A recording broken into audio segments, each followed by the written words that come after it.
through my microphone, which is why every time like you guys are doing something and I just need to like stand up and walk around the living room while we're playing, you guys are like, Peter, we can't hear you.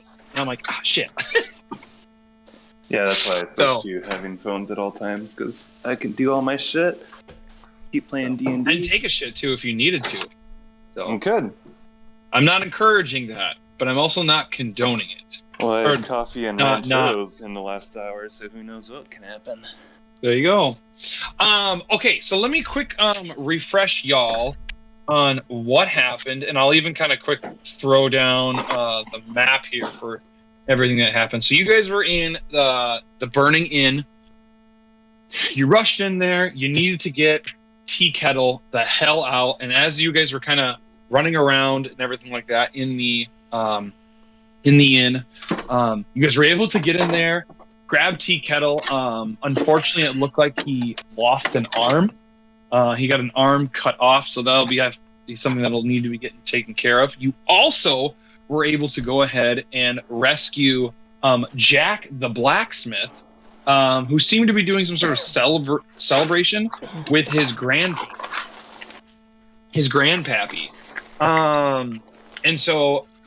And also, as another reminder, there were wanted posters. And before you even got to the inn, you guys had to sneak through guards and mobs, because as of right now, you all are wanted. And so everyone is on high alert.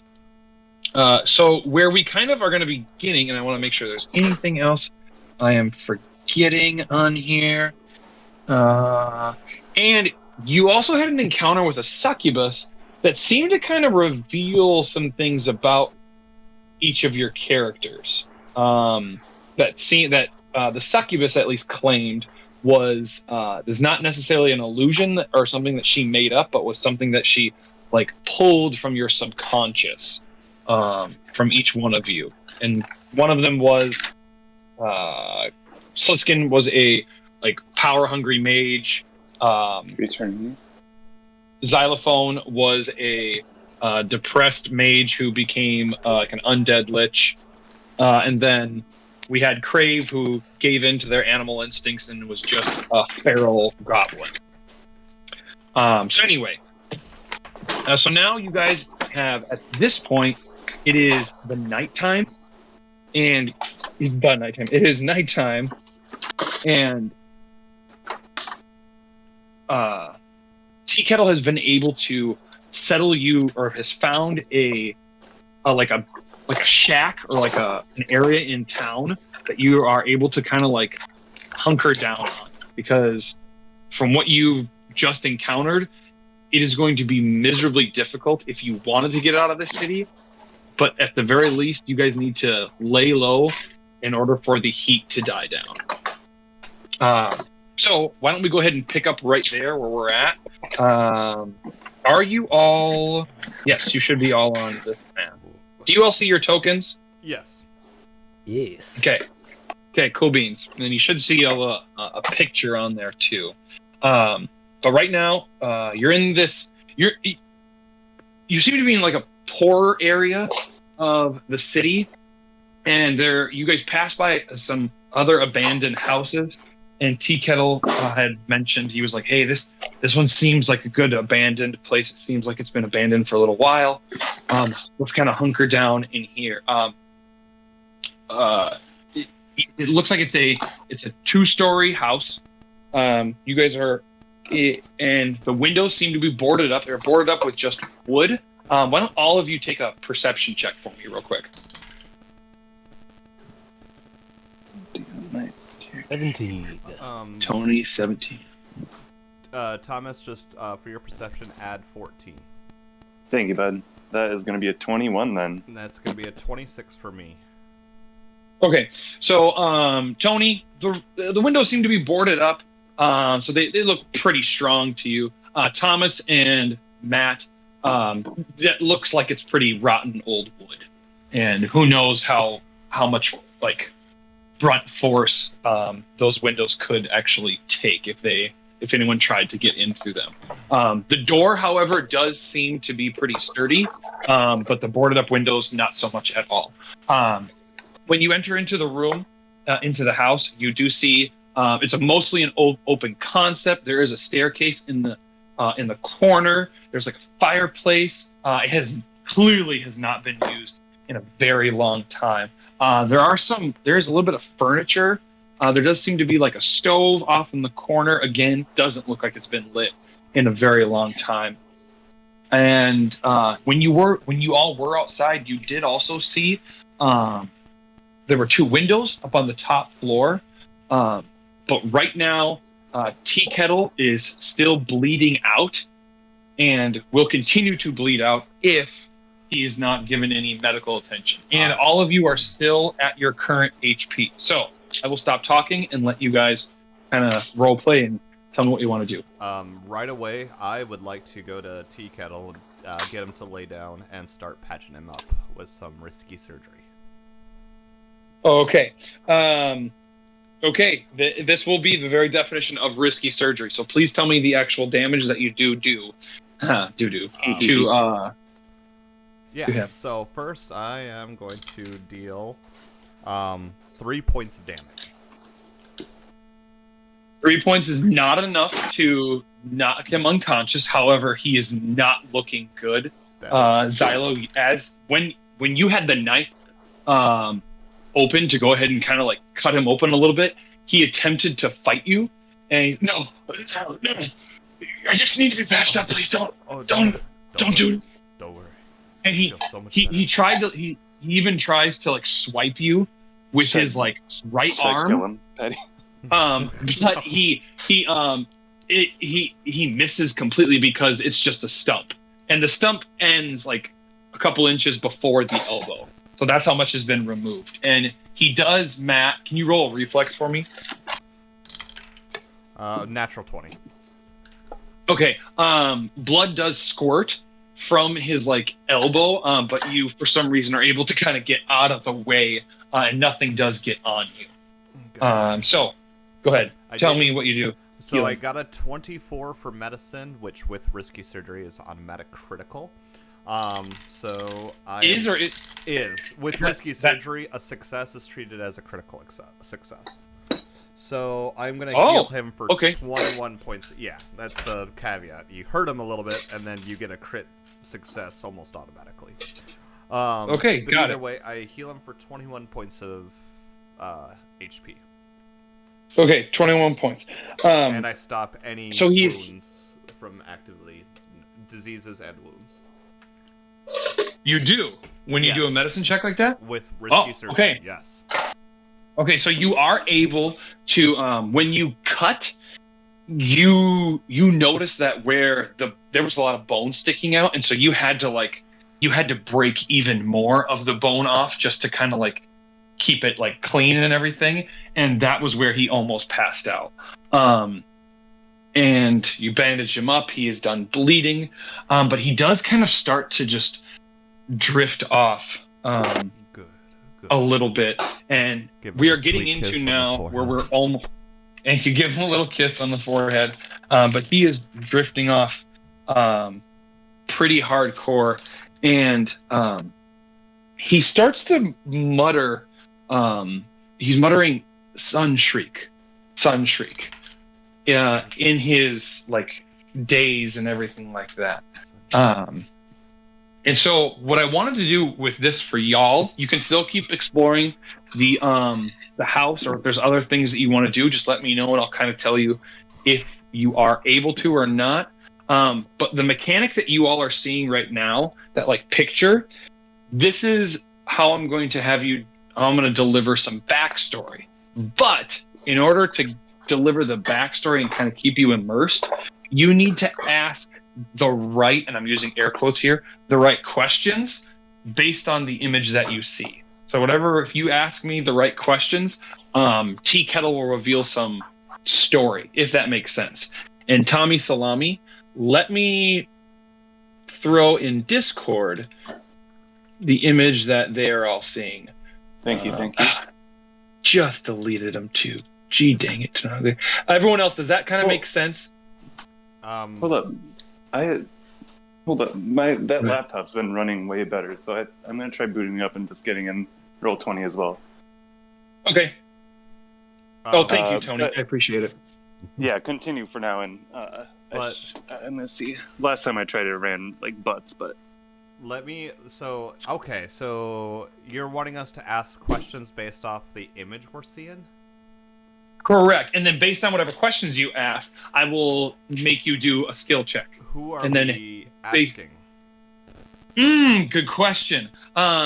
You can either ask me, and then it can be a recall knowledge, or you can directly ask Tea Kettle. Obviously, you'd have to go ahead and wake him up. So how are we seeing this image of what? Like, how's Xylo?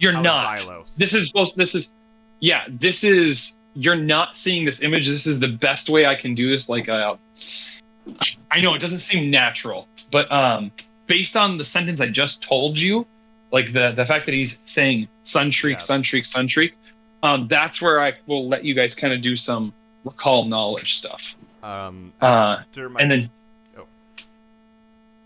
So go ahead. If you guys want to do a recall knowledge on like society or something, you could go ahead and do that. Actually, I'm gonna. Tea Kettle's like cold right now, right? Like he's not making cohesive sense. No, he is. He's out right now. Okay, just making sure he's not just like panicked and saying that. Then I guess he's out. Naft would Naft knowledge work best for me for figuring out, because I totally want to know who the hell Sunshriek is. Who is Sunshriek? Yeah. And everyone else can roll society. I did get a 10 plus Naft lore, so I got a 23. 23. Sorry, Maddie, not enough. And then Tony, you got 25. 26. I haven't updated that macro yet, but yes. Okay, Thomas. Oh, I rolled a natural 5. I'm not remembering shit. Okay. Your society is a plus 13, Thomas, so you got an 18. I mean, yeah, but if you didn't get it... So not a critical failure, which is good. Tony, you remember Sunshriek as... that is right. Never mind. You remember him as the knight that you all fought during the Mage's Tower. Oh, and the guy we fucking fed the bear traps to. Yep. And on top of this, Tony, you also remember that there was a note. God, I'd have to find it, but I can give you the cliff notes. You remember that after you killed him, or right before, I don't remember, is that he was given permission to investigate the tower, the Mage's Tower, and the person who signed that letter was Tea Kettle. You also recall, and actually, I'm going to leave it there, and I'm going to let you guys see if you guys want to ask me any other questions. There's more information about Sunshriek, but if you guys want to ask me another question, I'll let you roll another society. But there's another critical piece of information. I'll tell you that. Unless you can remember it as players. But yes, he was the asshole that you guys fed traps to, and yeah. Okay, so pondering the thought, can I just wander around the house real quick and double check it for any other inhabitants or risky things? As you're walking around the first floor, Tony, you are seeing, again, it's been abandoned for a pretty long time. There's a staircase leading, going up to the very first floor, you would assume. You do see some candles. Some look relatively unused. Some look incredibly used, but none of them have been lit clearly in a long time. Would you like to go to the second floor? Sure. Okay, going up to the second floor, there are 3 rooms. You walk down a little hallway. There's a door on your left. It opens into a very large room. It seems to be more of a family room. And then there are 2 other smaller rooms, probably maybe either the residents of the house's rooms. Again, the 2 smaller rooms, they've got just a bed, nightstands. Most of the stuff looks like it's been moth-eaten. It probably could be used still to keep you warm or sleep on if you needed to. In the very large open room, roll a perception check for me up there, Tony. 28. 20. Yeah. Okay. There's toy chests up there that seem like after you get done opening them, clearly these were used by kids. These seem to be the only thing that don't seem to be damaged. They don't look like they've been played with or used in a long time, but the chest that you opened them from seems to have protected them from dust and just all of the other age of not being used. So, but they do seem to be in pretty good condition after, children have played with them.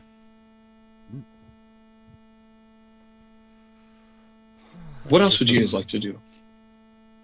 Hey, Peter, do you mind sending that image? It's still booting up. It's on Discord. It is? I don't see Tony dropped it. Is it just the Refresh picture it. of... I have just a picture of a man. That is it. Yeah. That is it. Oh, okay. That is it. So was Sunstreak part of the Old Guard? Yes. You recall, Xylo, that he was part of the Old Guard. And the Old Guard, those are those people who, when you guys fought the Chokers, they were the ones who were luring people into that shack, and then they threw you down into the pit with the cannibals. You guys got out, killed a bunch of the Old Guard, and Tea Kettle kind of like thanked you, paid you some money for that. So who's the Old Guard exactly? Are they a league of their own? Are they Pyrehampton? Are they Naftian? Yeah. Okay. Good question. Please go ahead and roll again a Naft, and actually all of you can roll a society Natural check again 20. on who the. Okay. Anyone else? 23. Okay. I got a 9. I'm guessing Patty's got this. 22. Okay. Maddie, I'll give you an extra. Everyone starts out with a hero point, by the way. Matt, I'll give you an extra hero point for this session. Okay, cool. So what you remember from the Old Guard is that they were a group that were part of Pyrehampton, that one city that you guys went to, where the Towers Mage was at, and they basically are the, hey, do you remember what it was like when Gruz used to rule us? We loved him, and we loved how he controlled the city. We want him back. If you recall, and you do, when you guys encountered Sunshriek, he kept ranting and raving about how he wanted Gruz to come back and how he wanted Gruz to rule again. And if you remember correctly, he kept saying, I am your servant, Gruz. I am your servant. Why are you not here? I need you. And was basically lamenting. While you are remembering this, Xylo, Crave, can you go ahead and roll for me a perception check? What? With the plus 14. I have it ahead of me. Oh. That's gonna be a 22. 22. Okay. So you're having a hard time telling, Crave, when you're looking at Tea Kettle, you're having a hard time telling. He's definitely in pain, very clearly. However, you can't tell when he's saying Sunshriek.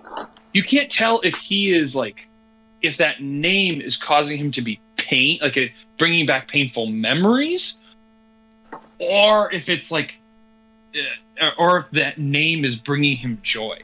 You're having a hard time distinguishing. So, but like I said, very clearly he's in pain. But you can't tell based on his mumbling what this name means to him or not. Okay. Am I picking up that's a thing to soothe him more then? Who knows? You right now can't tell. You would, if you want to know more, you would maybe have to maybe ask him, or go kind of do some more investigation. That's why I was asking if he was lucid or not. Right now, he's just asleep. Right now, so far, you guys have been kind of wandering around the house and doing. It's been about an hour, so he's taken about an hour's worth of a nap. Okay. Because I mean, Matt, did you do? Oh, no, medicine checks take 10 minutes, right? Yeah, risky surgery is a 10-minute. Yep. Okay, so it's been at least 10 minutes. So yeah, it's been about an hour that you guys have been kind of interacting with all of this stuff. To also, don't let the fire fool you. That is going. You will need to. You'll need to get some food somehow. I'm assuming for the most part, probably your rations at this point have expired. So you guys will need to figure out a way. How are you going to go get some food? And, and all of that stuff. So what else would you guys like to do? Tea Kettle was the commanding officer of the old guard, wasn't he? So wouldn't he necessarily be in the league? No. Tea Kettle was the commanding officer and the lieutenant. He's a lieutenant of Pyrehampton's guard, city guard. So as the lieutenant, he oversees. Think of you kind of. I think you said it. Can you still hear me? Yeah, now I can. Okay, think of the old guard, Matt, as just like they're a sub faction within the guard. Okay. Kind of like the Tea Party with Republicans. Does that make sense? Sure. Well, I mean, seriously, they're a sub faction, or progressives in the Democratic Party. They're a sub faction. So he oversees. Not saying if you're a guard, you're a conservative or anything, but he's the lieutenant of the city guard in Pyrehampton, and so he would technically oversee this sub faction of people. You do know. I'll have you all do one more society check on the old guard, or Maddie, you can do your Naft guard skill. Oh my god, I'm butts today. 18.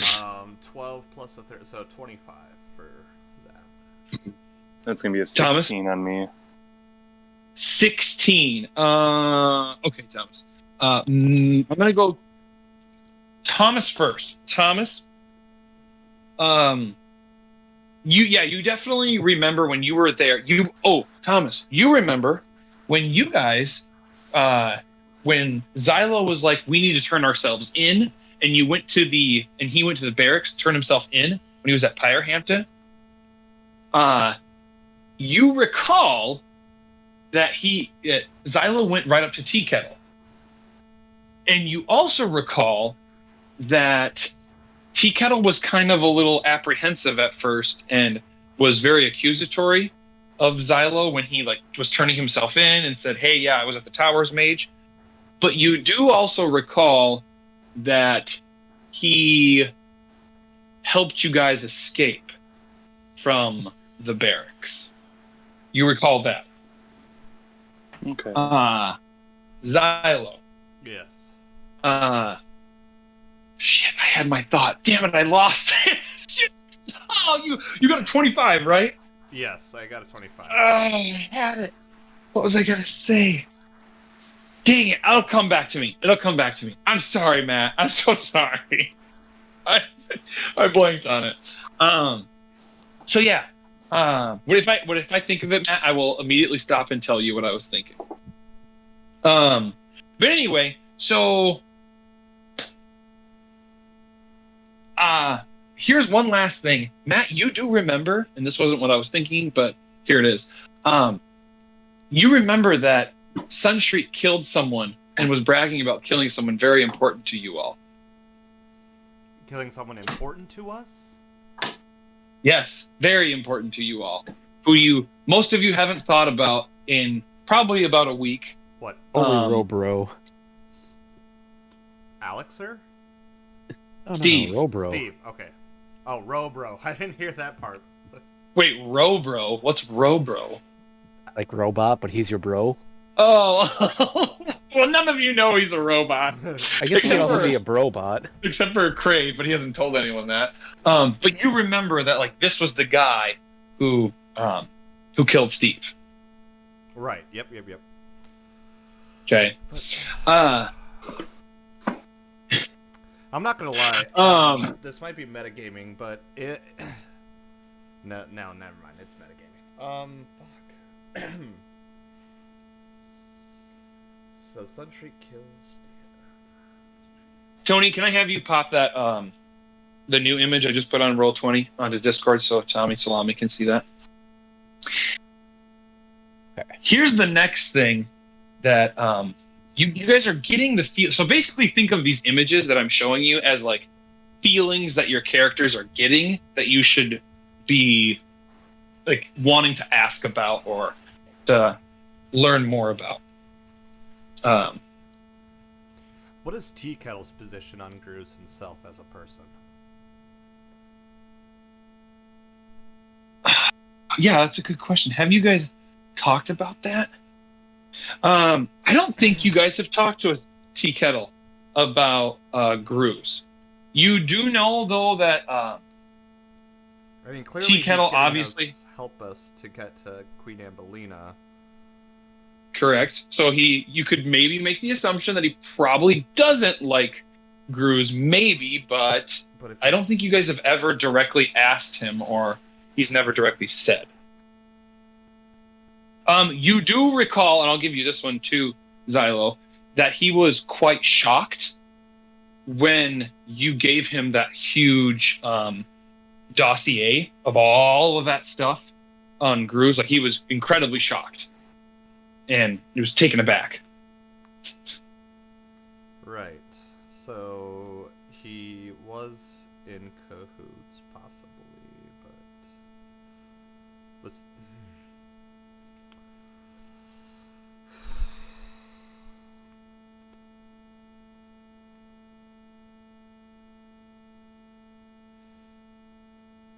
At this point, it's getting to be now. Like, that's okay. It's getting to be about another like hour again.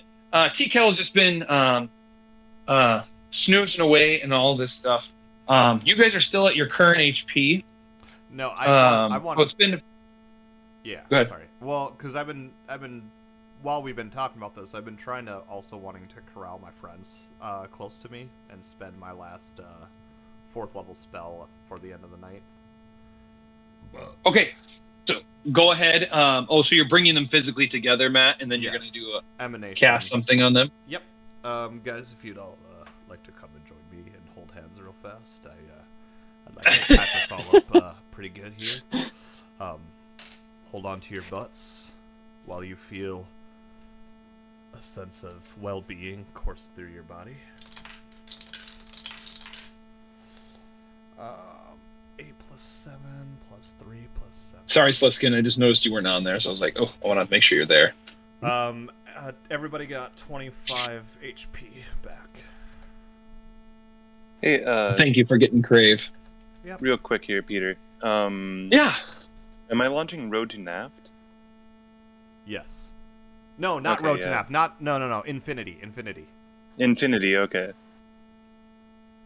I got the same error that always happens to me. Sorry, I'm trying to get this done so we don't have to have everything kind of sent separate for me. But yeah, all right. Shoot, yeah, I'll send you what I get with this, Maddie, and then I'll be more present in this game. I'm just trying to join you guys for Roll20. This is the reason I don't come into you, Maddie Patty. On Roll20. This laptop doesn't work with it or something. So, as a reminder, just for you guys as your characters, your goal originally when you guys started this whole thing was Grooves wanted you to find said Doomsday weapon. You, through a bunch of fuckery, you found Doomsday weapon. Tony has now, and you found that it was basically the ability to literally sculpt magic into a creature. Tony has at this point copied all of this formula book onto his own, so you have 2 copies currently, right? Still, Tony? You never gave one to Tea Kettle. Yep, still got him. Okay, so you still got 2. The big thing that you guys have kind of pieced together is that clearly Grooves has machinations that are going against the Queen of Naft. Okay? And from what Tea Kettle has been telling you, so Tea Kettle works for a different city. He works for Pyrehampton, and you guys know that there was a literal war years and years ago. Now it's kind of been more of a cold war. Things that have cooled off a lot more. But as you've seen with like Sunshriek and some of these other guards, some other people are still not happy. And so Tea Kettle is wanting to go to the Queen to basically present this information to say we need to get rid of Gruz. He clearly is trying to manipulate things and all this stuff. And you remember from the Mage's Tower that he was the one who originally commissioned it, and he was whether he directly ordered that guy who mutilated all those people's bodies, even if he didn't order that to happen, he at least didn't stop it, or he at least knew that those things were happening and kind of gave it the green light thumbs up of oh cool, I don't care. So all right, just to kind of give you guys all of this in context, if that still makes sense. So it seems like your goal now is to get to Queen Ambelina as to let her know that this is all happening.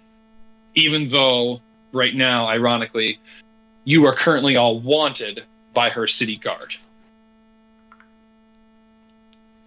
So what it sounds like is, regardless of these events, we need to get some sleep right now so we can all be rested and well prepared for tomorrow as we march on the keep. Well, you guys continue looking around and whatnot. Should I go and steal food? I don't mind going out and gathering. Okay, yeah, that wouldn't be too bad. Thomas, roll society for me. Sliskin, you want to put a trap on the doors and windows? Oh, I can certainly rig some things up. I've just got a bit of a rock I need to set somewhere for the night. Fucking hell. Okay, Maddie, I might need the number for society. I tried doing what you said on the laptop, and now it's just literally stuck on a blank white screen. Oh, it's cool. Trying to load and process, and I think I killed it. No. Your society is a plus 13. 13? Yeah. Okay, so 18 then, Peter. 18? 18. Yeah, sure. Cool. Yeah, go get some food. Okay. I'm glad your voice never gives up anything if it's a good idea or a bad idea. Yeah, seriously.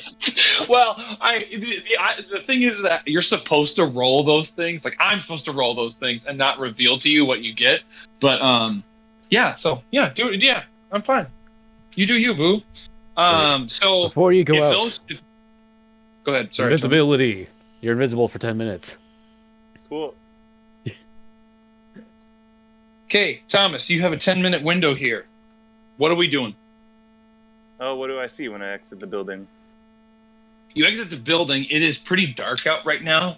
However, you've got dark vision, so you see just as normal as any other jerk-off in the daylight. So you're good to go on that. What you do see, though, is you are in a neighborhood. Like I said, it looks a pretty rundown neighborhood. There are, as you kind of look down the street, you do see almost every other third house or something seems to actually be occupied, or at least you assume they are occupied because they have lights on. At least a light on the outside, or there you can see from the distance there are lights within the living room area. Do I see anything that would blatantly have food, like an inn or a bar? Or a restaurant of some kind? I need you to roll for me a survival, please. Alright, that's going to be a natural 19, so I assume I'm doing okay. And then I have my sheet back, so that's going to be a 29. Okay, cool beans. Yeah, so you don't see any inn or bar right where you're standing. However, you do know that you recall, based on where Tea Kettle kind of took you guys when you guys were running off and trying to hide, is that it's probably only like a couple of blocks away that there could be another inn or a bar or something where you could get some food. Okay, I'm gonna run to that location. Well, let me say one more thing. With that 29, you also do realize that those houses, the residential houses, could have some food. I've thought that, but I kind of want bulk. Right. The but that I was going to say was there is no guarantee that they will have like a mass quantity. Like it won't be very much shopping. You will be very limited by what they will have, and yeah. So, what do you want to do? Do you want to go towards a direction of an inn? Yeah, I'm moving towards the inn direction. If I hit like a 3-minute mark on being out and still not seeing anywhere that could potentially be that, then I'm gonna pick like a obvious occupied house. Okay, because of how well you did on your survival check, I'm gonna give you a +2 on this survival check to go ahead and like see if you can track it down in time. So go ahead and roll for me another. That's gonna be another natural 19 plus the 2 will be 31. Okay, cool beans. That's not a crit success, but you still succeeded. You're walking around and you find it pretty quickly. You do realize that you're like, based on how much time you've got, you're like, shit, I gotta really haul ass here. Give me a hot sec. Where's my D10? Minus by half. Okay, it only took you about a minute. You've been kind of because Tony, it doesn't matter if he runs, right? He's still invisible, but people could hear him. This is true. It does not make him silent. Okay. He's just invisible. I'm naturally moving as quiet as I can, Peter. I'm not going to be stomping around. Okay, well, if you're going to do that, then I'm going to your time is going up then. Well, so what do you want?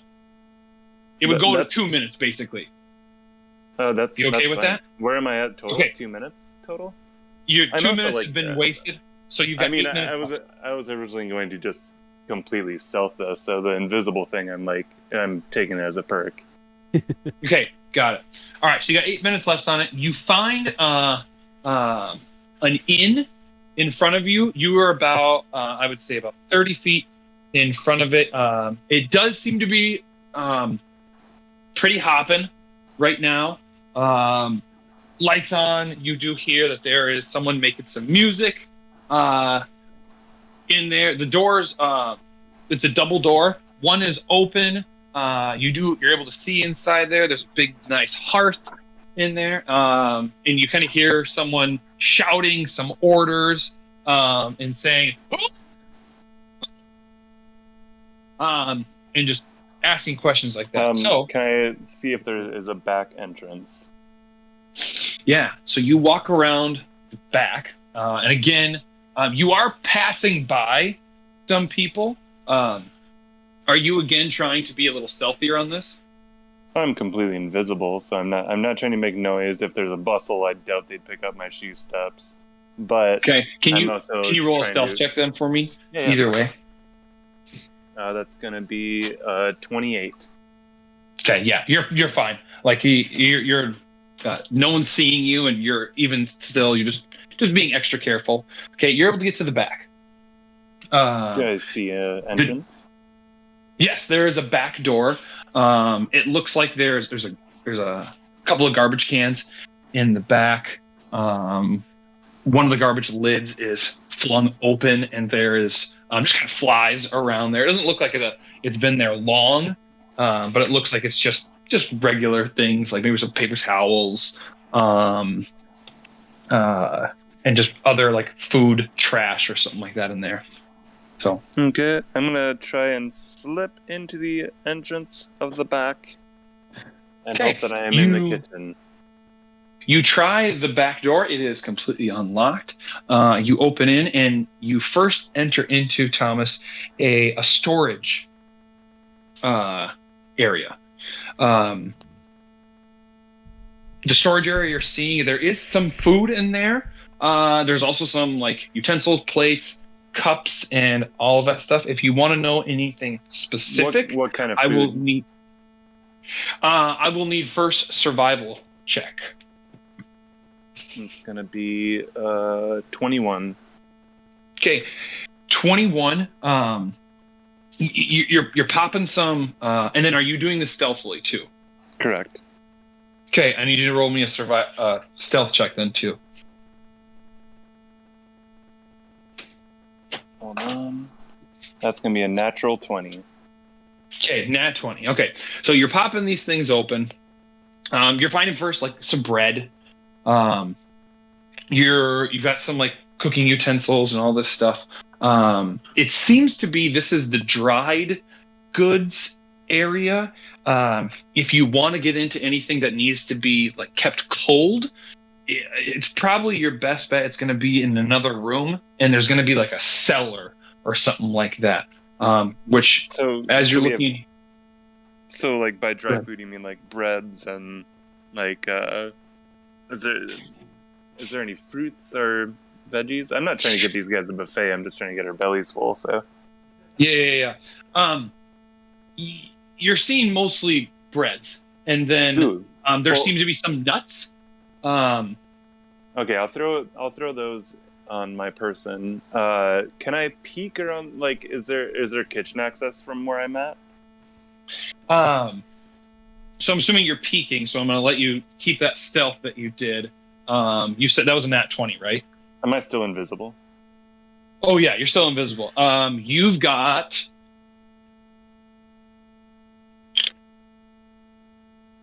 Ooh, you've got 3 more minutes left on this thing. Okay. As much as you can. I'm assuming you've been keeping track of it, and Sliskin kind of told you, "Hey, you only got like 10 minutes left, so hurry your ass." You peek underneath, like you creak the door just a little bit, and you see it's a very short hallway. And at the end of the hallway, you see it opens up into the main part of the inn, where there's the bar where people are cooking and serving the drinks, and then beyond that is like where everyone's partying, having a great time. But there is a door, not at the end of the hallway, but just like a little bit beyond, like it's about 5 feet from you to the right. And you assume it could be another storage area. Do I see any plates that aren't being watched very well that are full?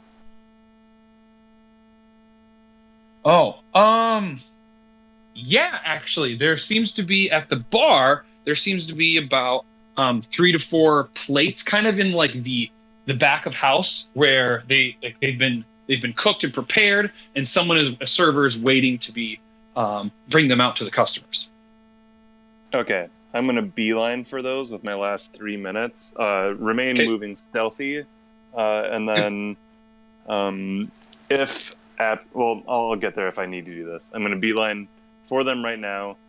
Can I grab, like, is there a cup or anything I could like carry? Like a Tupperware? No. Like you're not just holding it in your pockets. Even a vase or maybe some. Do I have coins? I have coins on my person. Whatever. We're good. I'm gonna beeline for the unwatched food, and I'm gonna try and grab it and slip out the way I came back in. Is my entire plan. Okay, how many of the plates do you want to grab? Plates are like normal plate sizes of like a restaurant. Like it's a good decent plate. I mean, and I have the bread and nuts. If I could get some kind of protein, that's all I care about. If I could get like just grab like 3 portions of protein, that would be cool. If I don't feel like I have the time, then just 2 or 1. You have 3 plates that you see. There's like 4 or 5 plates in front of you. You see some guys got like mashed potatoes, peas, corn. You see some there's like gravy on there. You see some other sort of meat on these like 3 plates. So you could just grab. All right, I'm just grabbing mystery meat. That's all I want. I'm not gonna put fucking mashed potatoes in my pockets. Okay, so you take some like handfuls of this mystery meat and you just shove it in your pockets. And roll for me one last stealth check, and then you're getting the hell out of there, right? That's gonna be 34. 34, cool beans. So you're able to make it out. You make it out pretty quickly, and then right as you get to the door, you do hear a really gnarly voice go, "What the fuck, Brett? I told you I need that goddamn brisket on these motherfucking plates now! Stop eating them! It's for the fucking customer!" And then you close the door. Beautiful. I'm beelining it back for the boys.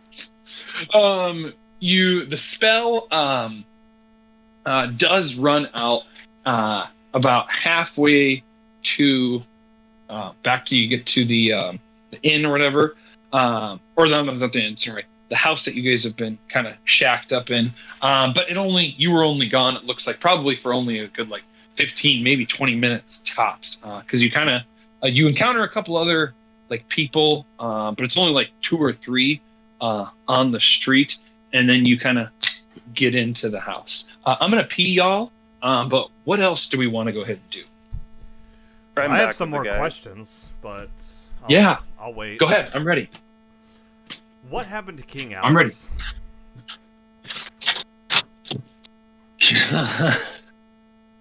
King Alex. Remind me again. That was Ambelina's father? Yes. Okay. So Ambelina became so she's the queen of the city you guys are in. Yep. She became queen 3 years ago.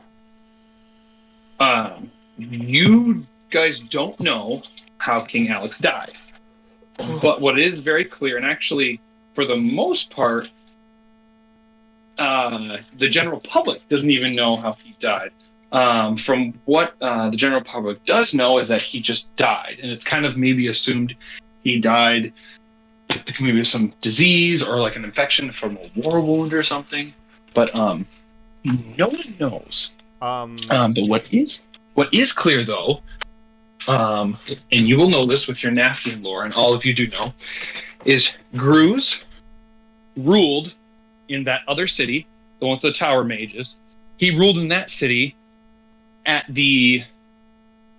because King Alex had him rule there. They took over that city in the war, and he's like, "Hey, Gruz, I want you to rule this in my stead." Okay, and then a year before King Alex died, that is when King Alex told Gruz, "You're no longer going to rule that city. We're going to give it back to the king's son that we killed during that war, who is Prince, God, I can't. Yeah, you can't. Is it Prince James or something? Is that right? I think is what it is. Something like that. Can't remember his name again. I'd have to look up my notes. So, within a year of Gruz coming back, the king died, and then Queen Ambelina ascended to the throne. And do we know who attempted assassination of Queen Ambelina? Have we learned this information? Yes. Yes, that's right. A year ago, there was a coup, and you guys, if you remember correctly, from Bonnie McFarlane's farm, you found out that, at least, Maddie, are you asking, what does the general public believe attempted the coup on her, or what do you guys believe? Know? You guys, if you remember correctly, you read a soldier's account saying they went to the queen's chambers and found a bunch of dead bodies outside, a bunch of dead soldiers.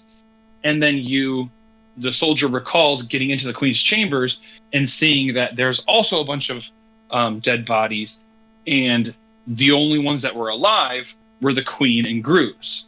And the soldier says, thank God Gruz was there to protect her. But then on top of that, another letter later, that soldier, who was married to Bonnie, mentioned, I could have sworn I just saw the person who was, who they arrested and was going to hang for for trying to assassinate the queen. And so I think Tony had made the comment that the assassin was probably escorted away, and whoever they hung was a body double or something like that. Which obviously isn't Gruz, but it could have been Tikeda or Sunshriek.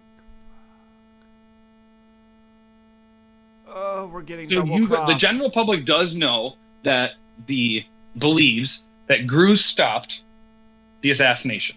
The general public also believes that there was one person remaining from the assassination that Gruz captured, and then the city hung that assassin. How likely is it that General Gruz... And actually, I'm gonna put those notes in Discord so you guys see them again, so you guys don't have to take my word on it. Well, that's fine. So Gruz obviously orchestrated a coup against Ambelina's life, or maybe Ambelina and Gruz orchestrated this to make Gruz look better in the public light. And we're going to march on Queen Ambelina. She's very possibly already knows about this. In fact, it could be that she wanted Alex killed, her father, so that she could ascend to the throne. Oh, jeez. I feel like we're walking into a trap, guys. Quite possibly. I think we should just abandon this and head for Stormberg. Hold on. Let me show a map of what Matty Patty's talking about here, so that way you guys are all like, okay, so I mean, that doesn't sound too bad. Stromberg, yeah, it's just over there, guys. See, right there. It's straight over there. Yeah, I mean, right over there. We could end this 3 to 4 sessions right now. Yeah, exactly. Might as well just end it. Like, we've only been doing this for 19 sessions, and this is supposed to be, the culminating finale. But yeah, let's just end it. Let's just do it that. Exactly. You should just do it that. We're gonna die either way, so fuck it. Might as well live out the rest of our days in happiness. So here's a spaceship comes down, and they say, "Hey, would you like to join us?" And they look weird. I was trying to think of our characters from Maddie's first campaign. I was going to try and describe those guys. They just ascend on this house, and they say, "Hey, I heard you guys need some help. You guys want to come with us?" So cool. Anyway, but no, I am. It's getting to be now close to like midnight at this point. After you guys, like Thomas came back a while ago, and you guys are still like kind of thinking about this stuff. Go ahead, Maddie. Well, this is exactly all that I'm like. Explaining to them is essentially my thoughts of the fact that, like, so it seems pretty clear and evident that if Gruz was the last person left alive on the assassination attempt at the Queen, it's very possible, given that Alex died only a year after King Alex died only a year after Gruz came back. It's pretty clear and evident to me, at least, that Gruz losing his power over Pyrehampton, he's got some type of, obviously, feelings towards Alex, kills Alex. Let's just assume he kills Alex, King Alex, or removes him in some way, so that a queen can ascend the throne, and he, Gruz, can continue his own biddings in Pyrehampton. We've also got this prince, which he and the queen have argued about previously in some notes I can't remember anymore. So we know that... Did you get that note? You got that note after you guys talked to Tea Kettle. So I will put that back in here too, because I think you guys have that one too. Good call on remembering that too, Maddie. Really I'm putting in the notes that you guys learned from Bonnie McFarlane's house. Tony, go ahead. A species on the king and queen, King Alex and the new humans. Queen? No, okay. there was a note we got. This is why it's. I mean, you don't have to refresh my memory too much, because there was a note in the tower I specifically remember that brought up the prince twice, about how the prince was a young spoiled brat, and excuse me. So we know Gruz knows about this young spoiled brat. It could be that he's somehow trying to groom him, but Queen Ambelina doesn't like that, or maybe she does, and she's. Either way, guys. I'm going to show you that letter that you're referencing. I know exactly what you're talking about, Maddie. Okay. Here, if you want my recall knowledge on that one, I got a 16 plus whatever. It's not a recall knowledge just because you have it on your person. Oh, I do have. So there's no point. Okay. Yeah, you have this on your person. Let me rephrase. Thomas technically found this. Thomas found this when he was rummaging through that carriage. And he got that dress, and he stole a bunch of he picked a bunch of diamonds off the dress. Doth you recall this, Thomas? Yeah, I remember this. Okay, so I'm gonna put in here the note actually that you are referencing, Matthew. Okay. Desktop. I gotta save it as a JPEG. I'm sorry. Hold on. God, this. Wait a minute. Are all these JPEGs or are these? Yeah, these are all JPEGs. Yeah, I guess you have it as a. Yeah, I gotta save it as a JPEG. Sorry, hold on. Stand by. One more time. Save it as JPEG. There we go. Excellent. Excellent. Just, there you go. Should be on there now. Hold on.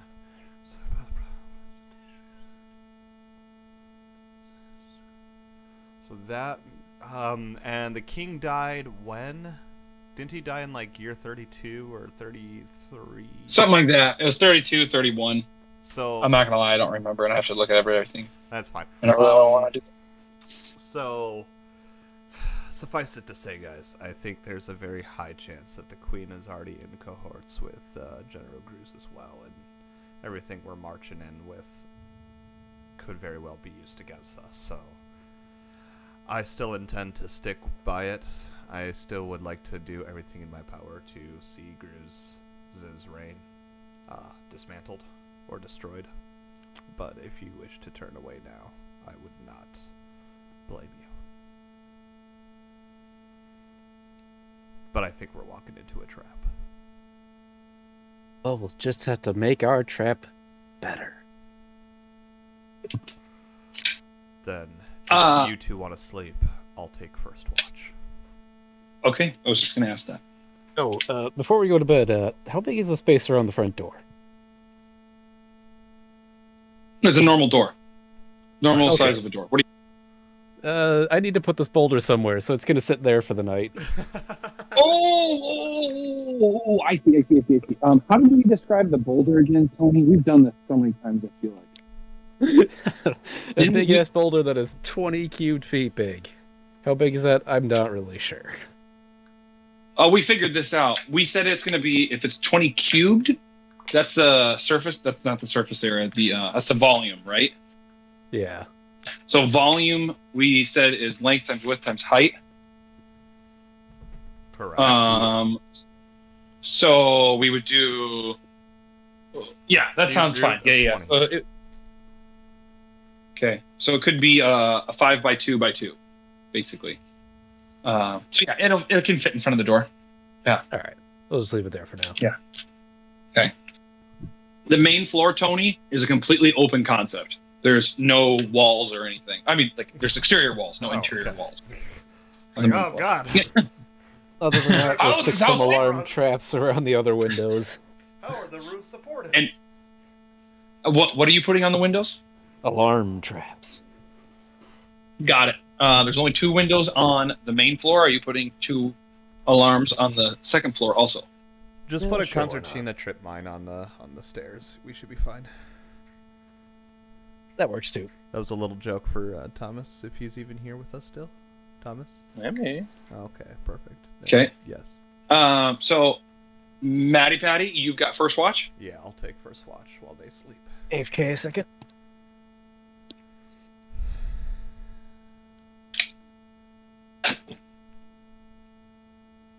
And then I need to get this open. Tell me when you guys are ready for me to do some rolling. Rolling. Hold on. Oh, them streets are flowing. Keep those doggies moving. Rawhide.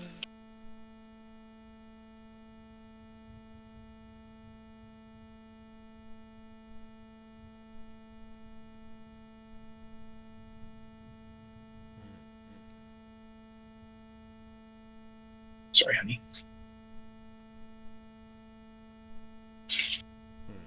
Okay. You know what? Fuck it. We'll just see it through to the end. All right. Yeah, I mean, if they're sleeping, by all means, you do your rolls that you need to do. Okay. All right. So, Maddie, you are awake. You guys are. Everyone else is sleeping. So, Maddie, I need you to go ahead and roll for me a perception check, please. I mean, it's gonna be an automatic success at this point. I don't even know why. Hey, look at that. A 14 plus a, what do I get? A 19? Hey, a 33. 33 for perception. Okay. You are hearing, I don't remember how long your watch would be, but like, 4 hours. Let's say like 4 hours. Oh, okay, perfect. Let's say then 2 hours into your watch, you are hearing some commotion outside, and you are able to, because of the way the windows are boarded, it leaves a little bit of a crack, and you're able to see some light into the house, and you assume it's probably someone's either got some sort of light outside. If you wanted to hear more, you would either need to, to hear it incredibly clearly. You're either going to need to get a crit on this or go outside. What if I stealth up to the window and listen? Again, you'll have to go ahead and crit on your perception to go ahead and hear incredibly clearly what is going on outside.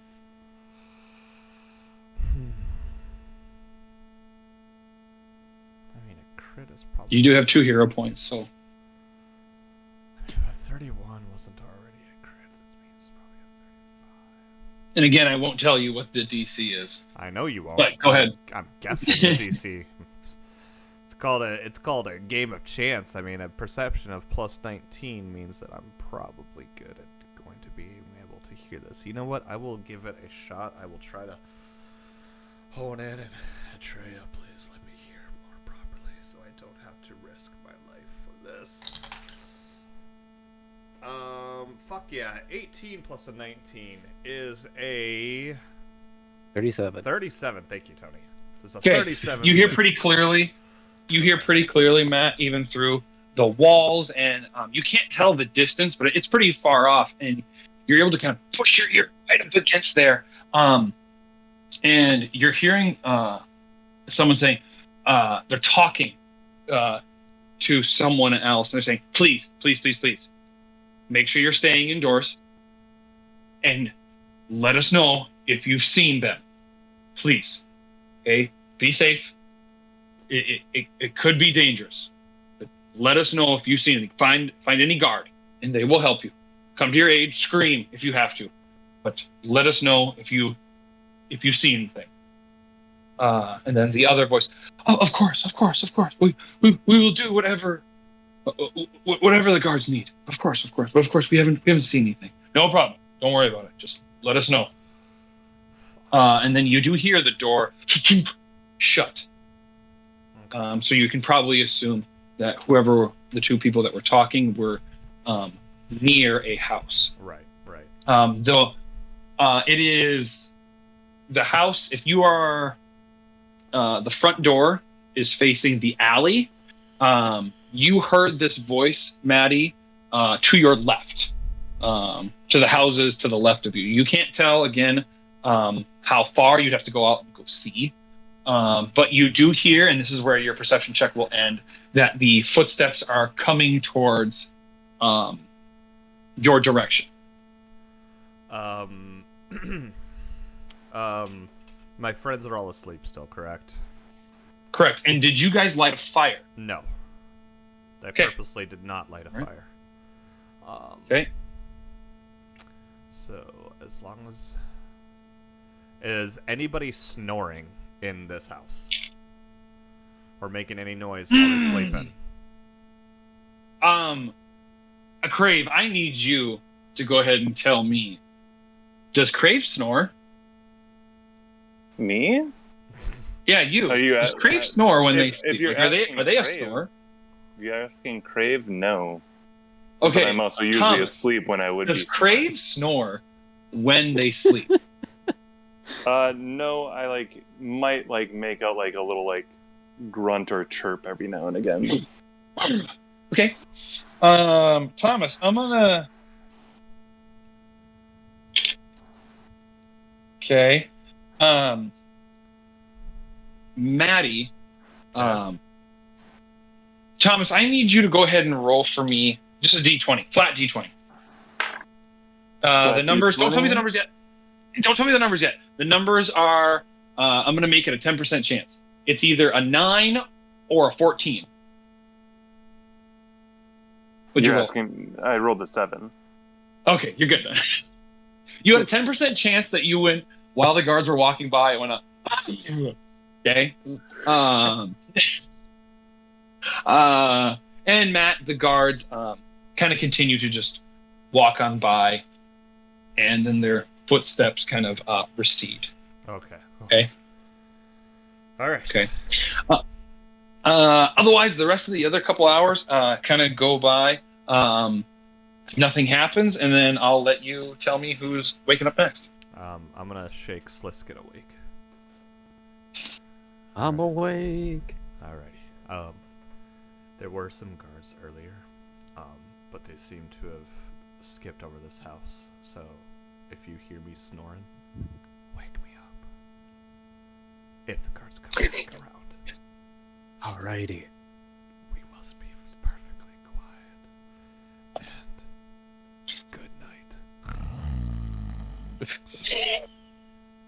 Xylo passes out. I was going to say, Matt, your character definitely snores. I'm pretty sure we could go back on videos and find you, like, pretending to snore. So, yeah, Sliskin, Xylophone is definitely sawing logs in their sleep right now. However, you don't think it would be really, really loud enough unless someone was really close or they had really good hearing, but you don't think it's going to be that bad right now. Sliskin, I am going to need you to roll for me a flat D20, though. Oh boy, here we go. Oh, get on roll 20, Peter. You got an 18. Okay. Oh, you got a 10. Okay, sorry. Okay. Sliskin. What is Sliskin? A couple hours go by in your 2 hours go by in your watch, and nothing seems to be happening. Matt, did you tell Sliskin that guards walked by? Yeah, he did. Yes. He did. To literally wake him up if he's snoring when they pass. Okay, so you are you're keeping an ear out and kind of just making sure nothing's coming by or anything like that. But what is your perception DC, Tony?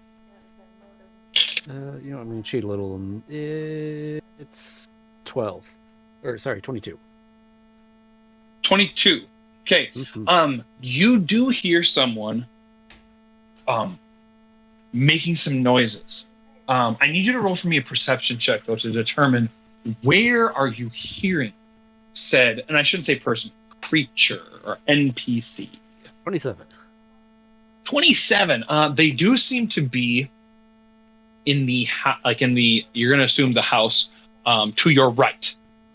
Look, and I'm saying right is you're looking at the front of the house, front door that goes into the street. The house to your right. You are hearing someone in that house, and if you recall correctly, that house was abandoned. Someone is attempting to be quiet, but with you and your experience, you are like, okay, I can definitely tell they're rummaging in this house. And they don't seem to be finding, just from what you can hear, and you do kind of peer through like the cracks of the little slits of the boarded up windows, and they don't seem to be finding what they're looking for. Okay. Is there anything you want to do right now? Sure. We'll use my subtle spell to make my spell silent, and I'll cast a bit of ghost noises in their ear to just make it sound like someone whispered in their ears. What's the range on that? Oh, with meta magic, I think I can stretch it out to 60-ish feet. Okay, cool beans. I'm down. 90 feet. Yeah, okay, that's fine. This is a poorer district. Yeah, we're going to assume that these have pretty built close together homes. So yeah, I would say that's more than enough. What sounds are you making in their ear?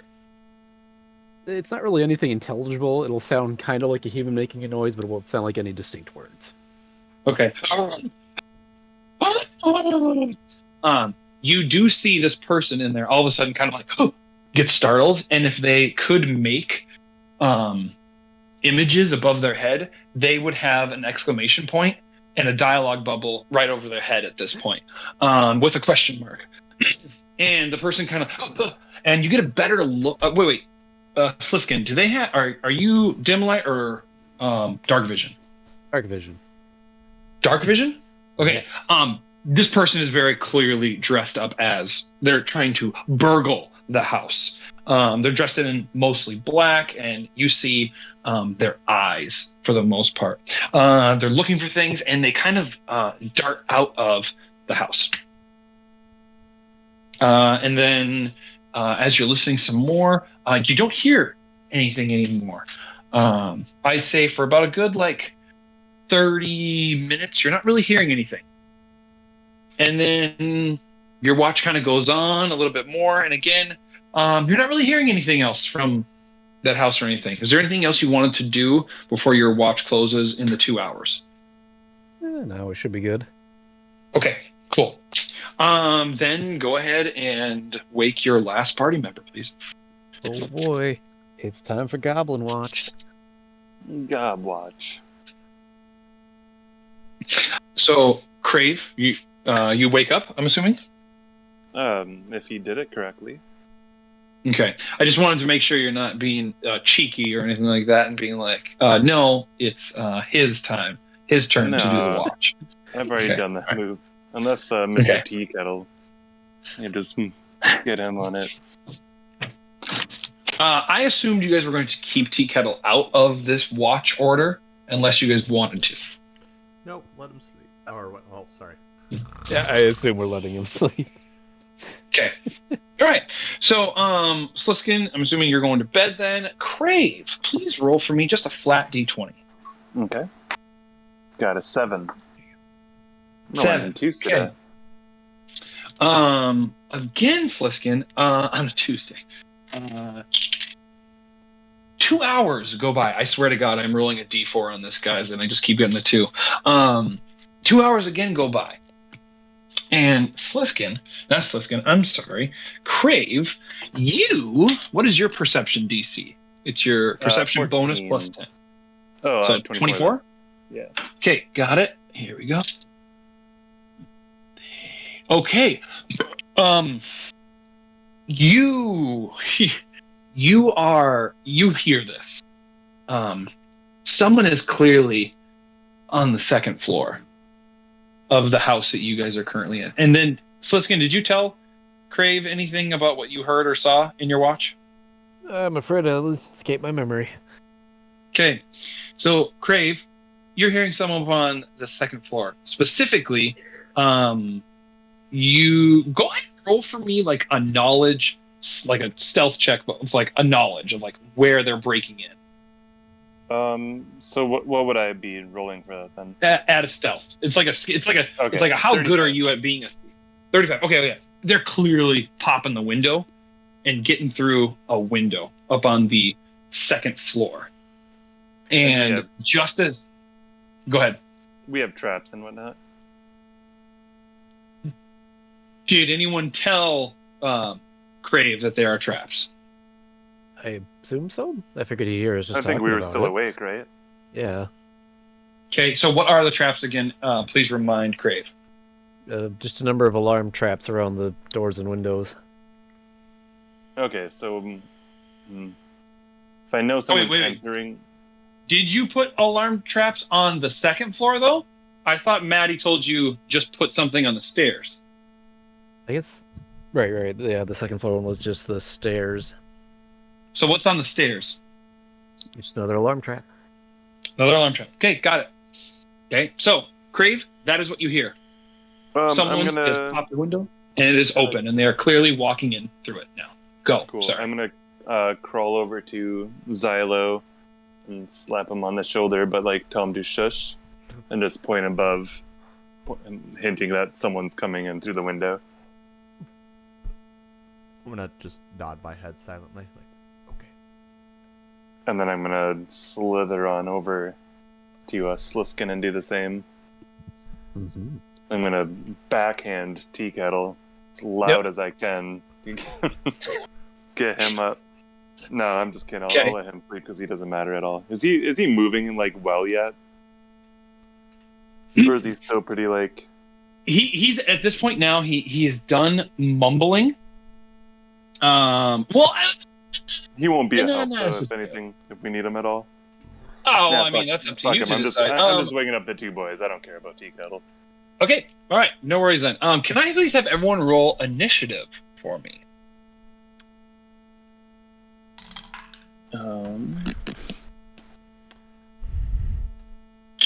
15. I know this is a dumb question, but my brain is completely farting. Do I add perception to that? Yes. Yes, please. Okay, thank you. 25. Okay, Okay, so I got Tommy Salami as a 25. Tony, what'd you get? 15. That's the one that threw Matty me out. Patty? 38. Maddie's going last. JK. All scores today, son. I go first. Yep. All the low scores go first today. Okay, so I'm not saying anyone is fighting, but I am saying that because you guys were engaging, I want to do this in turn order. Okay, so technically the order is going to go Maddie, whoever's burgling the house upstairs, Tommy, and then Tony. So Maddie, what would you like to go ahead and do? Assuming Crave is within 30 feet of me, correct? Yes, 100%. Yes. Okay. I cast haste on him. On Crave. Okay. On Crave. And you don't have any meta magic for that, do you? Like that's you're. Yep. You're not doing that quietly. Correct. I am. Haste. Okay. Got it. You have one more action left. What are you doing now? Casting guidance on him as well. That one I do silently. Oh no! Okay, it is verbal. It's verbal. Not. I thought it was semantic. Yep. Nope, it's verbal. So, guidance. Okay. You do that, and then again, can I just have everyone roll perception checks for me? Dirty 20. 19. 26. Okay.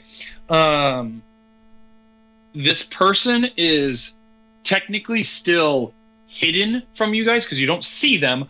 However, you very clearly hear them. Like you can assume where their square is upstairs. So if you were to but anyway, so you hear them just kind of they jump as soon as Matt casts his spells, and the floorboard of the second floor kind of like reverberates a little bit from just the sound, and you hear them go and they beeline it out towards the window that they just hold on yeah, no, they don't. Instead of going out, Thomas, you hear this pretty clearly, instead of going towards the window that they just opened, you hear them, everyone hears them very obviously run on the upstairs, and then you just hear this crash and glass shattering, and you also then hear I need a acrobatics check. You hear a thud outside, and then kind of a roll, and then footsteps quickly receding to the left down the street. I'm going to turn to Crave and say, it's very, very possible that man might be going for the guards. You should pursue him, since you're the fastest now. Because you've got 4 actions. What if it was just a thief? Just breaking in casually, like he was going to break in anytime. There was a guy looting the house next door earlier in the night. Might have been the same fellow. Alright. But if the guards come a knocking... You do the talking? Yeah. Cool. Are the rest of you going to bed? Then Yeah, Peter, can I do I have any am I buying, like, yeah, I guess it's up to me. It is up to you. Yeah, it's up to you. I just think, well, I was gonna see if there's anything I could roll to like sense, like, but I didn't even see the guy, so like I can't really judge literally anything from him other than his footsteps. No, that's not necessarily true. You, based on like your knowledge of your stealth, you can probably pretty safely assume they're pretty talented when it comes to breaking into home. Well, like, more they clearly, yeah. So I'm just gonna assume. But you don't know their intent. You have no idea their intent. You just know that they're pretty damn good at stealthing. Not nearly as good as you. Like, give them a couple more years and maybe they'll come close. But you recognize someone who is at least trained in burglary and trying to sneak. So that's what you can ascertain. Okay. Yeah, I'm not gonna chase him. Sorry, Maddie. I'm just gonna fucking vibrate in the corner because I'm all zooted up. I think you vibrate for about 1 minute. It's 10 minutes? Oh no, it is 1 minute. You're right. It's 1 minute. Okay, yeah. I'm gonna spend that 1 minute pacing through the You vibrate, room. Thomas, for like 1 minute, and it's the same feeling of you just had like way too much coffee. It's this new this new beverage that has been imported from a city like to the west, and you've had it once before, and you were just live wired, and you wanted more of it, but you're like, oh, it makes my hand shake. So you did that for about a minute, and then you quickly calm down. Do the rest of you go to bed? Yes. While Thomas or Crave finishes? Okay. Sliskin? Yes. Okay. Sliskin, is there anything else you wanted to do on your 2 hours remaining of your watch? You mean Crave? Crave. I sleep. Sorry, Crave. I apologize. Crave.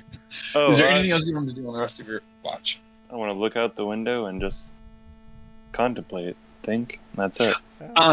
You're able to kind of like look through a crack because of the way the windows are boarded up.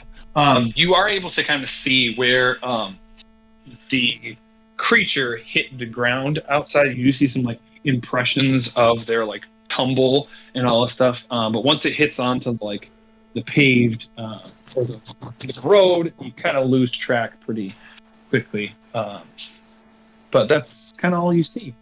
And then your watch is over, and I'm going to assume the rest of you wake up, except for Tea Kettle, who is still not sawing logs, but is still gently asleep. I'm going to spend 10 minutes and re-up my spell count.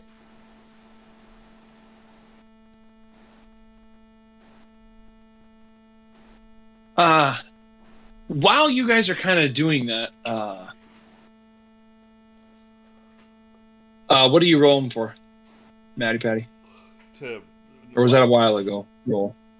I see a 26. That must have been for something else. Perception. That was for perception. Oh, okay. Tea Kettle does wake up, and he does notice the snares around the windows. Oh, thank you guys. And he looks at his arm and he just goes, oh, shit.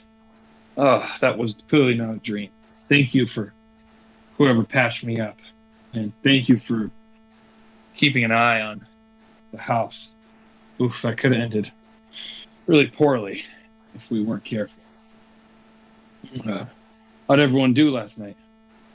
He's kind of like rubbing his arm and kind of looking through his bag of seem to be trying to ascertain the things that he's got. We're in one piece so far. We're marching on the Ambelina's keep today. How are we doing for how much health did we get back because of was this like a normal bed or was this what was this ring? That's the question I was going to ask you guys. I'm assuming you guys there were no beds on the main floor. Those were all upstairs. So I'm going to assume you guys just slept on the floor then. Am I correct on that? Yeah. I got my bedroll, but I'm already at full. You got your bedroll? Okay. So with our rules on sleeping, I had these resting. If you just have a bedroll or a shelter, it's just your normal con times level. Normal con times level. Oh wait, no, I'm sorry. No, you guys were in a bedroll and a shelter. So Tony, if you had a bedroll and a shelter, so you guys all had shelter. Did any of you else have bedrolls that you slept on? Okay. Thomas, did you have a bedroll or no? No, I don't do that stuff. You don't do that stuff. Okay, so Maddie and Tony, you get your con modifier +1 times your level. So 5 times 8. That's how much. That's how much HP you recover. Thomas, you recover just your con modifier times your level of HP for sleeping. So what is that? He's got a 3 times 8, so he gets a 24. What am I sitting at right now, Betty? You're now at 58. I'm also walking over to you, and I'm gonna. All right. Give me a touch. Alrighty, big boy. Let's wrap up them wounds, eh? And I start digging into you. I dropped my blouse. You probably didn't want to do that too preemptively, because I hurt you for 7 points of damage. But don't worry. As I clean the needle off, I start getting the suture back in with a automatic success, so an automatic crit, 19 plus 19, 38, so it's a double crit. And instead, I'm going to go back in and heal you for 20. So have you done 2 medicine checks now? No, it was Maddie Patty? just the one. Just the one. Okay, just wanted to double check, see how much time we're doing. Yep, it's just been 10 minutes. I spent 10 minutes doing my daily preparations for my spells, and then another 10 minutes patching good old Crave back up a little more. So now you're at 73 out of 94. Hell yeah. Okay. God, Sliskin, you only got 44 HP. You're a little just squishy. Little... Just a little wizard. Yeah. Okay. After you guys kind of get patched up here, Tea Kettle makes the comment, hold on a second here. I really do like the enthusiasm. And Tea Kettle does look like they're still struggling from just the wound. Obviously they're healed enough, but it's either like the mental scarring of like losing an appendage or just, how much that just takes on the body. He's like, we really should lay low for a couple of days at least, because just knowing this, and he kind of even looks at you too, Xylo. He goes, you've been in the guard. You know that if multiple people are wanted, and especially if I can assume Gruz is putting those up, there's going to be very frequent watches going through the city right now. So it's going to be very difficult for us to roam the streets, especially in the daylight. The nighttime might be better. And if we do even consider going out to get things, we probably should not be together, because we would be more easily spotted together than separate. Because you all do also recall that the posters that you guys saw were grouped together. We're like, hey, there's this goblin, there's this human, there's this gosh dang it, Tony, kobold. Actually, all of you, one last time for me, not one last time, but roll me a society check again. Matt, this has to be a society, unfortunately, for you too. I mean, that's fine. Roll me society. It's going to be 26 on me, Peter. 26? Yeah. What is it? 21 for Tony. A high for me. I'm just doing math. It is a 16 plus a 13, 29. 29. Xylo and Crave, you two recall seeing your faces on the wanted posters, but you also recall that Tea Kettle was not on there on the wanted posters. Now, granted, he wasn't with your original party when you guys were at the Mage's Tower, and he wasn't with your party when like the Gruz, who was like posing as like a random schmuck, gave you the assignment. However, all three of you do remember that there was an attempted assassination of Tea Kettle right outside your guys' tavern. If you guys remember that, that's when you guys attempted assassination. Yeah, so all of that kind of floods to your memory. Obviously, Tony, you're the only one who doesn't recall that he was on the wanted posters, but you too remember that.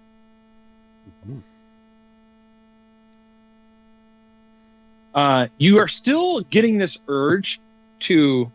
You're feeling pretty good about what you guys have learned about Sunshriek, but there's still something nagging in your brain. This like kind of more like sinister image of a knight or something that you guys almost want to know more about. And that's what you guys, I'm assuming, still see that second image, like that orange background with the knight with the sword and everything still. I guess now that he's just up and around, can we just ask Tea Kettle about the man? Of course, you can do whatever the heck you guys want with Tea Kettle. Hey, yo, Tea Kettle, who's that dude you're talking about? Well, what temporarily dude? Escapes me. Oh, Sunshriek. Sunshriek, that's it. When was I talking about Sunshriek? In your wound coma? Oh. I think it's someone we may have run into earlier. Oh, that's right. Yeah. Well, you guys were the ones who put him down at the Mage's Tower, if I remember correctly. You guys killed him at the Mage's Tower. That's a weird. Yeah, question. No, that was something that Matt. That was something that you guys talked about when you returned to the barracks. Oh, okay. He had confronted you about that and like had mentioned that to you. So no, that was not a. And I can't remember if you admitted to that or not. Yeah, but no, you guys talked. He at least mentioned it. Yeah, Sunshriek, he's had a weird past. He's older than me. I started out as a mere just random guard, and he was a captain when I was younger, about 20 years ago, in the Pyrehampton Guard.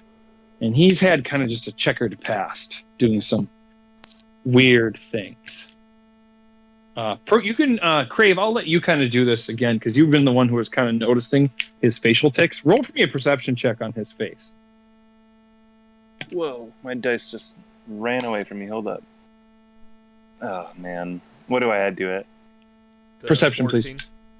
please. Let's hit that with a solid... got to do math in my head, which is completely gone right now. 4 is 17. Sorry. There we go. 17? Yeah, what am I noticing with that, Peter?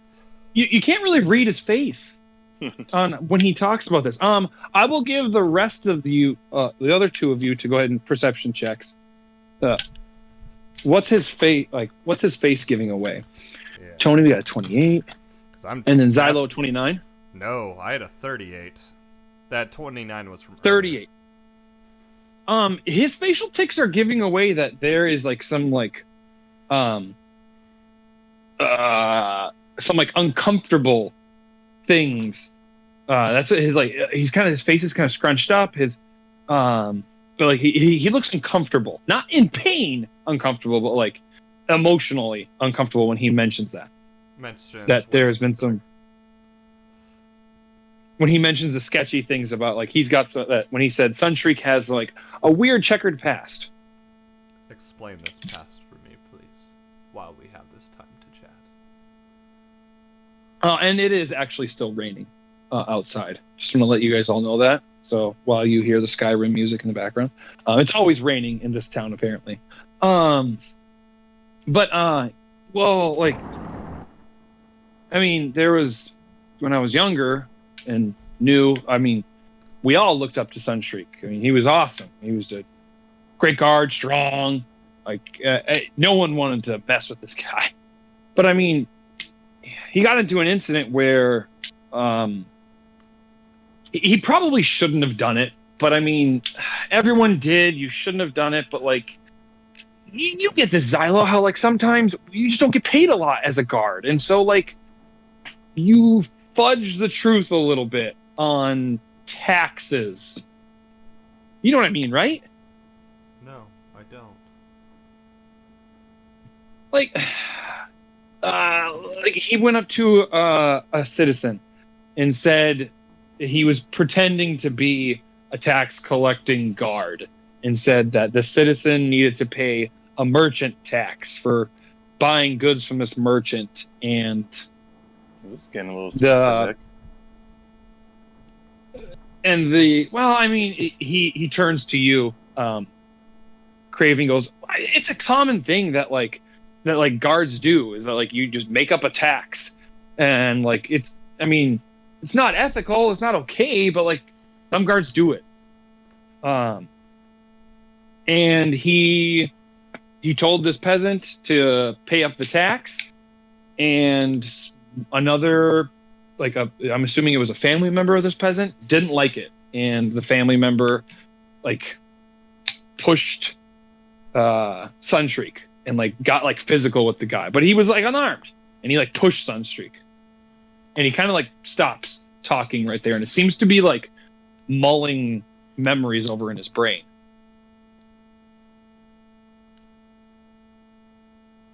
And what did he do after that? You guys have seen Sunstreak's armor. He's been wearing that armor for a pretty long time. And you recall, like, yeah, he had some like pretty spikes on his like shoulder blades, and he's got like a pretty thick like glove. Sunstreak backhanded the kid, and he drew blood, and then when the kid kind of got back up, Sunstreak seemed to get offended by that, and they tussled some more. And the kid should have just let it go. He would have just he would have made it out with just like a blackened eye and a couple of scrapes, but then the kid spit on Sunstreak, and that's when he lost it. And Sunstreak beat him into a coma. What was this kid's name? I don't remember. Like, it was such a long time ago. This was over 20 years ago. I don't remember the kid's name. Was his name perchance can I? Alexer? What's his name? Alexer. Can I have all of you actually roll for me perception on a sense motive? Yeah. Hell yeah. That's going to be 33. Oh, same. I think it's 14 plus a 19, 33. 28. 28. You want to say, you really want to believe that he doesn't recall this kid's name. You want to believe it. That's what seems that's what your instincts are telling you, that he doesn't really remember this kid's name. Did you, Tony? Could you pop in that new image I just put on Roll20 onto Discord so Thomas can see it? Sure. He does, after he kind of paused and you guys kind of noticed that Suntree, or sorry, Tea Kettle says, yeah, it happened pretty quick. There were other guards, and if I remember correctly, no one really stepped in to do anything. Did he ever stand trial for it? Yes and no. He did stand trial. This was because it was an incident with a guard. Gruz was the one to actually call the verdict down. He was punished. Sunstreak was punished. He was asked to go on administrative leave for about a month. And actually, again, all of you And then he pauses again when he says he was forced to go on administrative leave. Roll again for me, all of you, perception. Same exact thing, 33. 32 this time for me. Damn. Only I got the same exact thing. This would have been amazing. When he says he goes on administrative leave, you guys are all... That seems like a good thing, but it seems like there's more. Like, what do you mean? He's not elaborating enough on something. Like, there's something he's not telling you. What did he do on this administrative leave? Well, he didn't really do anything on the administrative leave. He didn't actually get punished for knocking the kid in the coma. What did he get punished for, then? Lying about taxation. If I remember Gruz's words and justification was, he said, Sunshriek, it is illegal to falsify laws. And therefore, he had to repay the gold that he stole, which was maybe 20, 30 gold tops. And then he had to go on administrative leave. But Gruz's verdict with the young man that Sunshriek brutalized, he said, the young man assaulted a guard. It is no different from assaulting me. The young man needs to be punished. He was thrown in jail for assaulting Sunshriek, and Sunshriek was said to have just been defending himself. What about and the young man died. And the young man died. And still, they still said that they were kind of on Sunshriek's side and collaborated his story and saying that, he shouldn't have assaulted the guy, even if he did falsify a law. There's another new picture on there.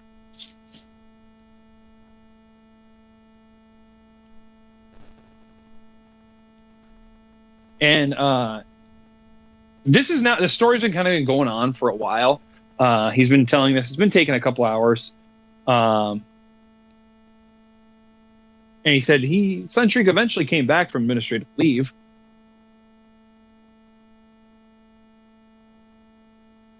He just resumed his duties as normal? A little. I mean, yeah, on face value, it looked like he was just resuming his duties as normal. But a lot of us knew better about what he actually was doing. And what, pray tell, was that? He did not like that he got punished at all. And so he burned down the house of not the kid's house, but the other peasant that the kid was defending. Because he saw that family as someone who it's their fault that the kid responded, he had to defend himself, and then he got on administrative leave. So he burned the house down. You've done nothing to stop this man? You're the commander. There was basically nothing that we could do, Xylo, because even though, Sunshriek was a smart guy, and so he did this like off duty. He got a couple of his friends to help him do it, but we all knew it was him. But there was no evidence linking it to him, and if Gruz knew, which I'm assuming he did know, he didn't respond or say anything. I don't even think there was even an investigation into the deaths of the people from the home. Like, it was just assumed that, something happened, maybe knocked over a candle and some people died, no big deal. So, yeah. It's people like Sunshriek that Gruz kind of brought into his fold, or he with the way Gru's handled his running of his kingdom, he encouraged people like Sunstreak to thrive and to do whatever the hell they wanted. So then why were you so suddenly surprised and shocked to learn that it was Gruz who was behind and co-conspirating at Chloe's tower? I mean, I know he's a terrible guy, but I mean, this is him wanting to go ahead and he's mutilating people. He wants to go ahead and take over a city. Like, if he takes over this city, how much longer until he takes over another one? Like, I mean, it's people like him who, one little bit of power, once you taste power, you want more. And the worst part about Gruz is he had power, and it was taken away from him. And so now he wants it back. Once he gets it back, you think he's going to be satisfied with it? He's going to want more.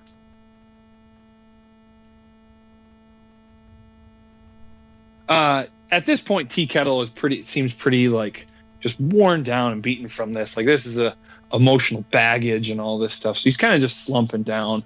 And things have been going on for a while. Like I said, this has been a pretty long conversation. We're getting into way past noon. We're getting into almost the it's late afternoon at this point, almost early evening. And you guys have been hearing, all of you roll perception checks for me. And this is going to kind of where we're going to leave off here.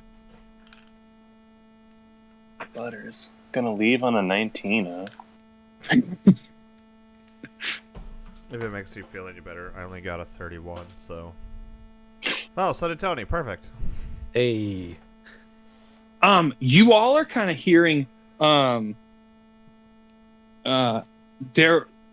some other people, like, they're kind of, doors are kind of being opened outside in the residential areas, and some other people were kind of like running and rustling about, and you're hearing some people in the street, they're talking, and they seem to have like this like kind of panicked sound to them, and they're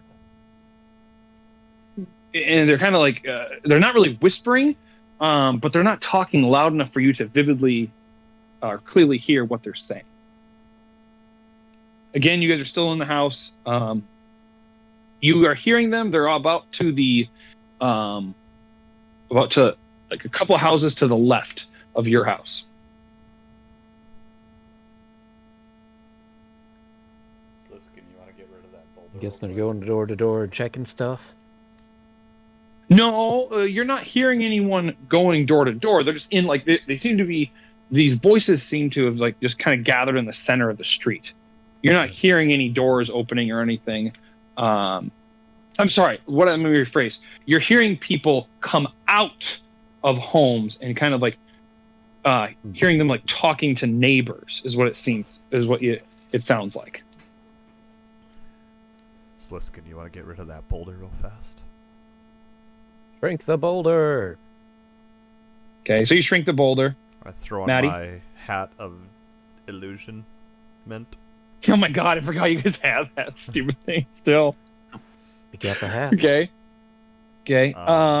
If I remember correctly, it doesn't change your race, it just changes your appearance slightly. Correct.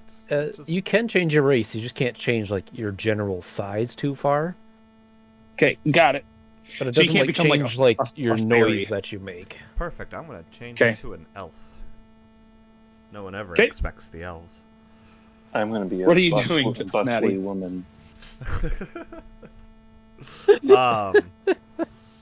I'm gonna creep open the door a little bit, get my eyes and ears out to see if anybody's keeping an eye on our door as I'm about to sneak out. No one seems to be noticing you. I mean, keep in mind this is it's not high noon, but it sun's out. Right. So what are you sneaking to? What do you want to do? I want to get closer. What's your goal? I want to get closer to the voices and hear what they're panicked about. Stealth check.